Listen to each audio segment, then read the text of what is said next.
오늘 작업 수수료 4,000이고요. 저희 거.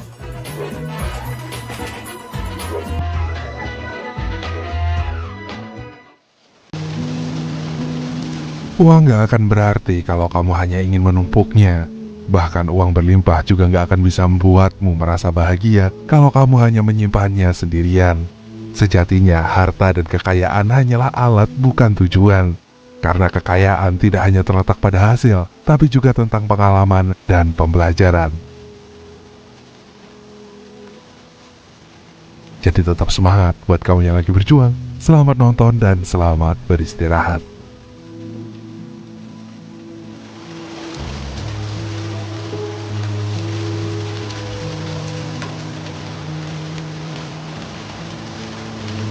Pemuda ini namanya Lee Min-jae.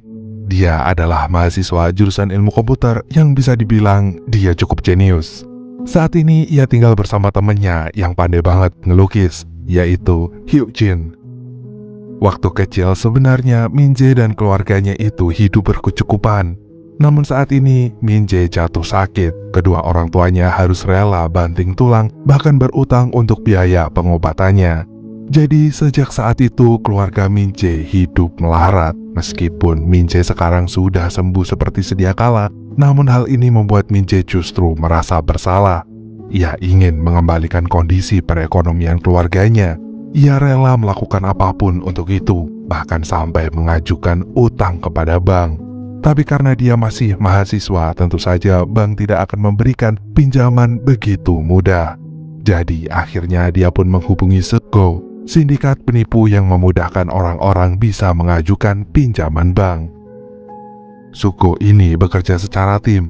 Ia dan teman-temannya memiliki banyak data palsu yang bisa digunakan para kliennya untuk menipu bank. Jadi Sugo nanti akan mempersiapkan kliennya supaya terlihat meyakinkan. Ia akan memasukkan data kliennya dengan menjadi beberapa profesi tertentu agar pihak bank mempercayai mereka dan bersedia memberikan pinjaman yang tinggi. 딸이 지금 디자이너 미팅 간 것 같은데 뭐라고 전해드릴까요? 당연히 확실하게 해야죠. Tapi ternyata Min-jae jauh lebih pintar lagi. Setelah pinjamannya berhasil dicairkan, ia justru mengirim uangnya ke Hyuk-jin. Ia pun membohongi Ki-tae, anak buah Sugo, kalau pinjamannya ditolak. Ia bahkan membuktikan saldo rekeningnya yang masih kosong, tanpa kiriman uang dari manapun. Padahal sebenarnya Min-jae juga memiliki tim sendiri. Ia meminta Hae-sun pura-pura jadi pegawai bank untuk meyakinkan Ki-tae bahwa pengajuan utangnya telah ditolak. Dan sebenarnya Min-jae telah memiliki bisnis sendiri bersama teman-temannya, yaitu sebuah situs jual beli barang-barang mewah. Dan padahal semua barang mewah itu yang ia jual hanyalah benda palsu. Setelah berhasil mendapatkan uang dari bank, Min-jae menggunakannya untuk membeli jam tangan KW. Di situ Min-jae berencana untuk meminta bantuan Hyuk-jin supaya membuat jam tangan itu terlihat mirip seperti aslinya. Sedangkan Hae-sun saat ini masih mengamati cara kerja Min-jae. Padahal sebenarnya Hae-sun juga lebih jenius. Dengan kepolosannya, ia ternyata telah menipu Min-jae dan berhasil membawa kabur uang 138 jutanya.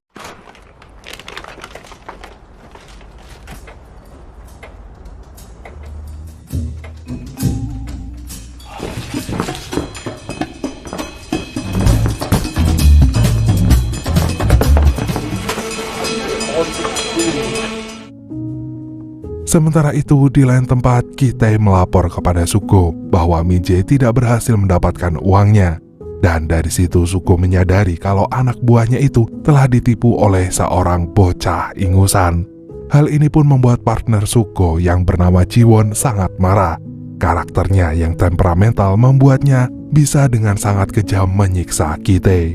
Karena menurutnya gara-gara Ki-tae mereka tidak berhasil mendapatkan uang. Tapi pada akhirnya, Sugo berhasil menemui Min-jae. Ia tahu kalau bocah ini jenius, sehingga Sugo ingin merekrut Min-jae jadi anak buahnya. Kedatangan Min-jae di markasnya sebenarnya dibenci oleh Jiwon. Tapi Sugo yakin kalau Min-jae bisa membawa keuntungan lebih banyak untuk timnya. Dan di sana pula Min-jae tahu kalau Ki-tae yang tadinya jadi tukang pukul, sekarang turun jabatan jadi tukang bersih-bersih. karena ternyata itu adalah konsekuensi gara-gara ia telah dibodohi oleh Min Jae. Akhirnya Min Jae pun mengajak Ki-tae bekerja sama. Ia tahu kalau Ki-tae adalah seorang petarung, dan karena Min Jae adalah pria yang sangat mengandalkan otaknya, maka Min Jae yakin kalau mereka akan menjadi tim yang hebat. Sejak saat itu Min Jae dan Ki-tae bekerja mencari nasabah dan menjalankan misi mereka dengan baik. Dan dalam waktu singkat mereka berhasil mengumpulkan banyak komisi sehingga tim mereka juga bisa kaya lebih cepat.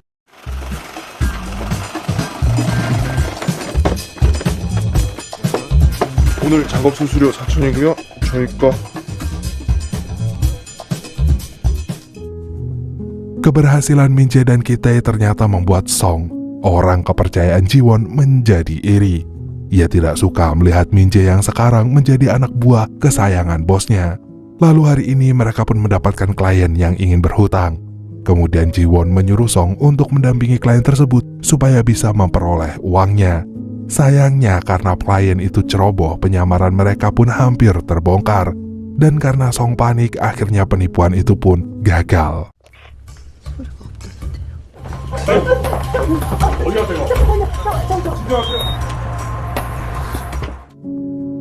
Kegagalan ini pun membuat Suko dan teman-temannya harus segera pindah.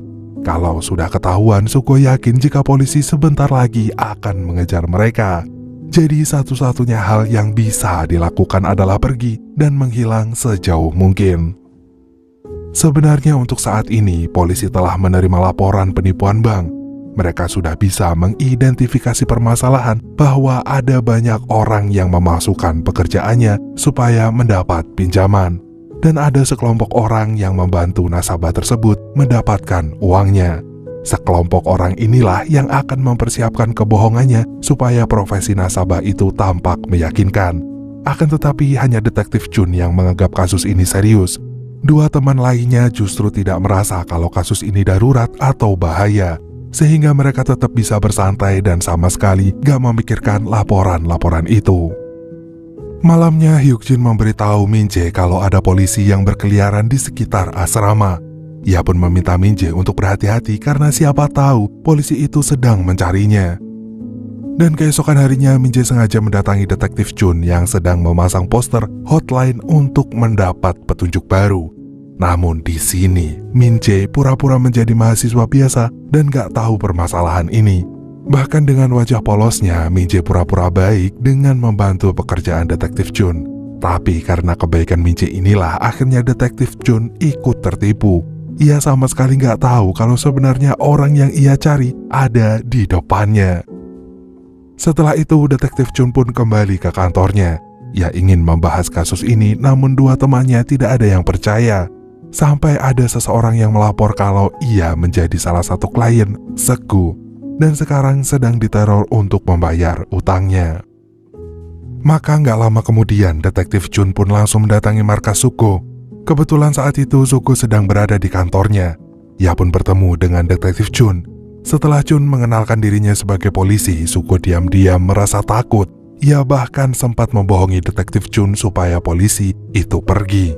Tapi karena detektif Chun gak percaya, akhirnya satu-satunya jalan Suko hanyalah kabur.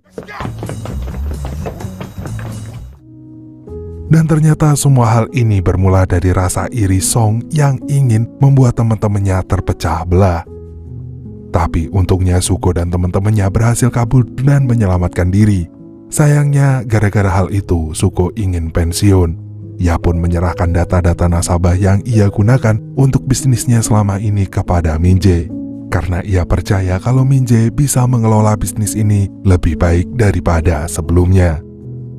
Oleh karena itu, Min Jae ingin membangun bisnisnya dari awal lagi. Ia mulai mengumpulkan teman-temannya yang lama untuk diajak bekerja sama. Dan sekarang ia berjanji untuk membagi keuntungan lebih besar, bahkan menjamin kesejahteraan mereka.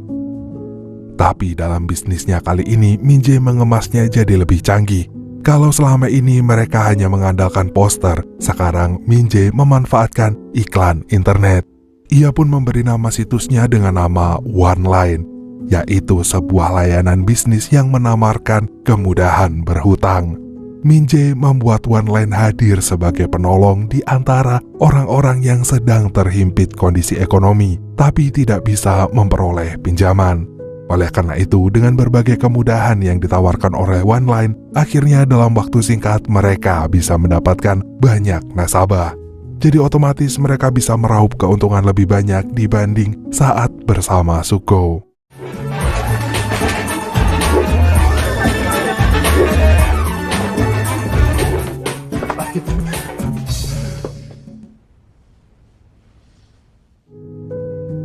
Sekarang dengan keuntungan yang berlipat ganda itu, Min-jae mulai mengirim uang untuk kedua orang tuanya. Karena dari awal ia memang ingin mengangkat derajat keluarganya supaya bisa terlepas dari jeratan kemiskinan. Sayangnya ibu Min-jae tidak menginginkan semua uang itu. Ia hanya ingin Min-jae baik-baik aja dan memiliki pekerjaan yang jelas. Bagi ibu Min-jae, uang tidak akan berguna kalau hidup Min-jae berada dalam bahaya. Sementara itu, dari dulu Ji-won selalu punya ide besar untuk mengembangkan bisnisnya. Sejak masih bersama Suko, ia ingin menjalin kerjasama dengan bank-bank besar supaya bisa mendapatkan keuntungan yang lebih besar juga. Namun, Suko tidak mau menyetujui ide sahabatnya itu. Sejak awal, Suko hanya ingin membantu orang yang berada dalam kesulitan. Jika bekerja sama dengan bank, itu berarti mereka hanya memikirkan keuntungan semata. Dan itu tidak sesuai dengan prinsip hidupnya. Hal ini pun membuat Ji-won marah dan akhirnya mereka pun memilih untuk berpisah. Sekarang Ji-won bekerja dengan Song. Ia menjalin koneksi dengan beberapa direktur bank untuk mendapat nasabah baru. Tapi dia menekankan bahwa dialah yang akan menjadi satu-satunya pemimpin di dalam perusahaannya. Jadi semua orang harus tunduk kepadanya. Karena kalau tidak, Ji-won tidak akan segan-segan menghabisinya. Dalam waktu singkat, bisnis Ji-won berkembang pesat. Ia akhirnya bisa mewujudkan keinginannya untuk mendirikan perusahaan bernama Mirai Capital.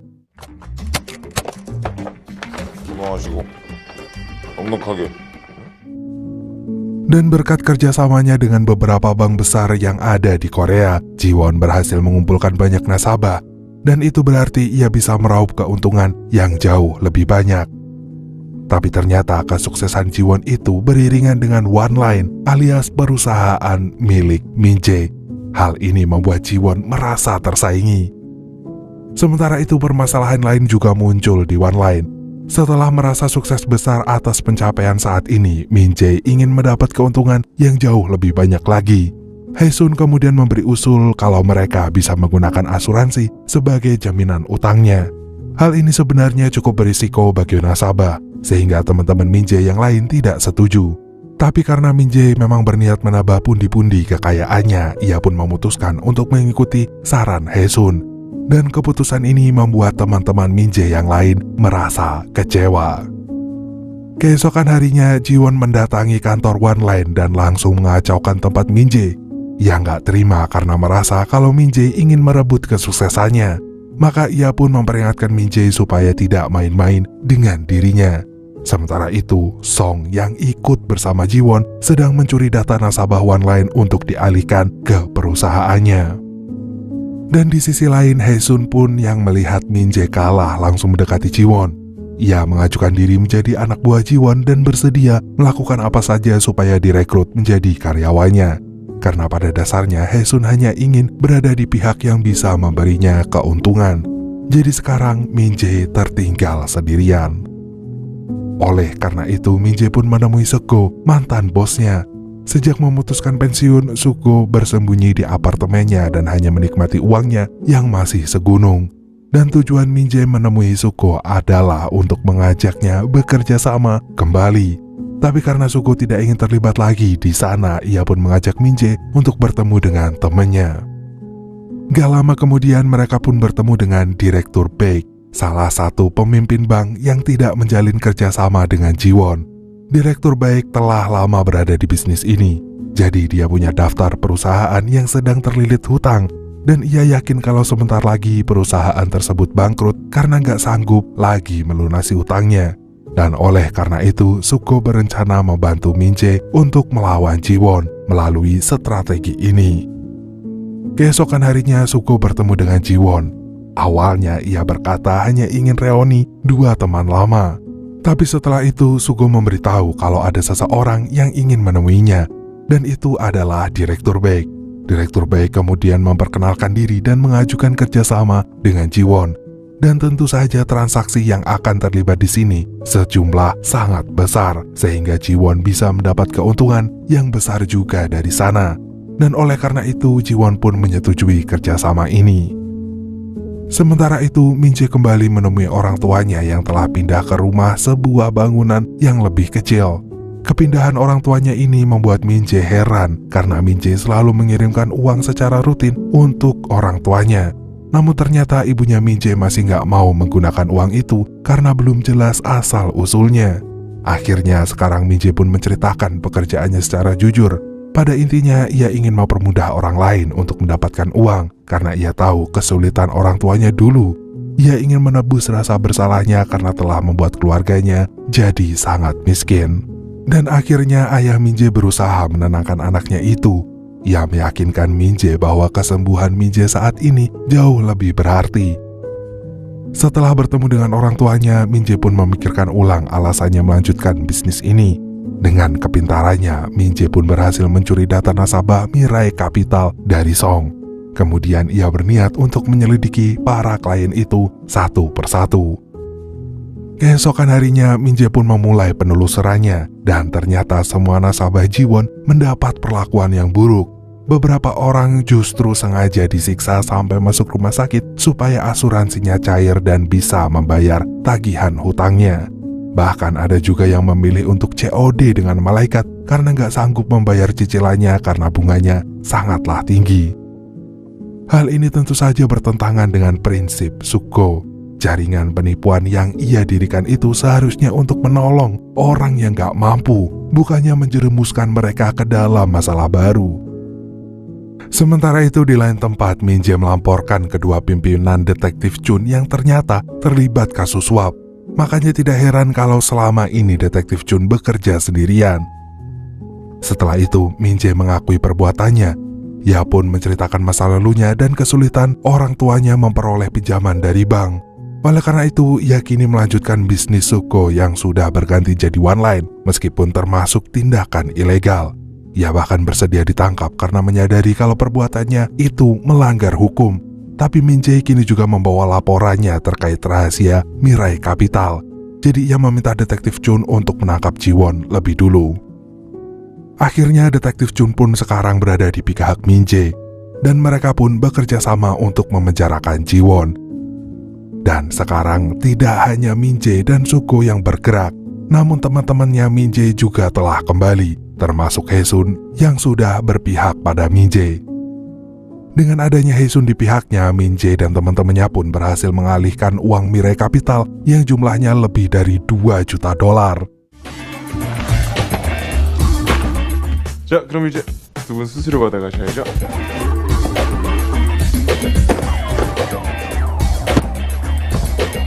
어떡하지? 사무실에 짭새가 떴네? Dan setelah Min-jae berhasil memindahkan seluruh uang Jiwon padanya, sekarang detektif Chun berhasil menangkap Jiwon. Setelah itu, ia berniat menangkap Min-jae karena ia juga terbukti bersalah. Namun Min-jae yang jenius itu bisa melarikan diri bersama Sugo. 야 뭐야 씨, 야그 까만색 깎아내줘.